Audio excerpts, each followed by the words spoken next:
ఈరోజు మన రెసిపీ శనగపప్పుతో పాయసం. ముందుగా నా వీడియో కనుక మీకు నచ్చినట్లయితే please do like, share and subscribe. Hello అండి, ఎలా ఉన్నారంతా? ఈరోజు మనం శనగపప్పుతో బియ్యపిండి పాయసం ఎలా చేయాలో చూద్దాం. ముందుగా దీనికి కావాల్సిన పదార్థాలు: బెల్లం, బియ్యపిండి. బియ్యంని ముందుగా నానబెట్టుకొని ఆరబోసుకొని తర్వాత మిక్సీకి పట్టుకుంటే సరిపోతుంది. మరీ ఒట్టిగా కాకుండా మరీ పచ్చిగా కాకుండా మిక్సీకి పట్టుకుంటే సరిపోతుందండి. దీంతోపాటు ఉడకబెట్టినటువంటి శనగపప్పు 2 విజిల్స్ వస్తే సరిపోతుంది. తర్వాత ఎండు కొబ్బరి, బాదం పప్పు, జీడిపప్పు, ద్రాక్ష.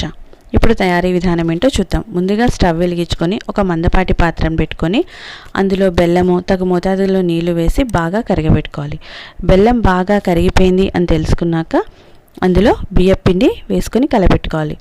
బియ్యపిండి కలబెట్టుకునేటప్పుడు చాలా జాగ్రత్తగా కలబెట్టుకోవాలి. ఉంటలు లేకుండా కలబెట్టుకోగలిగితే చాలు.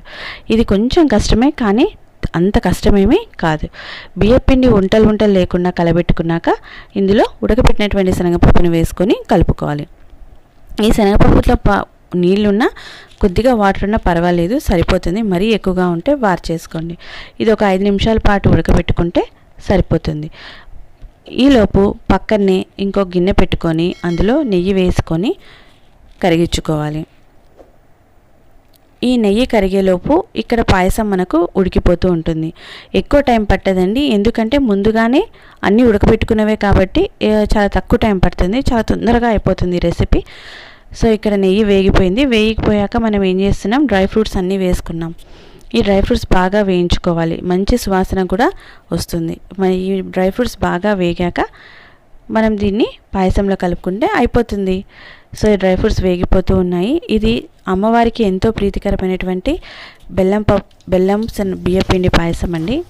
మీకు వీలైతే ఖచ్చితంగా ఈ శ్రావణ మాసంలో ఒకసారి ట్రై చేసి కమెంట్ బాక్స్లో ఎలా ఉందో షేర్ చేయండి, మర్చిపోద్దు. మనం ఇక్కడ నెయ్యితో కూడినటువంటి డ్రై ఫ్రూట్స్ అన్నీ కూడా వేసి పాయసంలో కలిపేసాము. కలిపేసినాక బాగా కలపాలి, ఎందుకంటే నెయ్యి కూడా పాయసానికి అంతగా పట్టాలి కాబట్టి ఒకసారి వేసుకున్నాక కలిపేసుకుంటే సరిపోతుంది. అంతేనండి, శనగపప్పు బియ్యపిండితో పాయసం తయారైపోయింది. ఇప్పుడు మనం సర్వింగ్ బౌల్లో కూడా తీసేసుకున్నాం.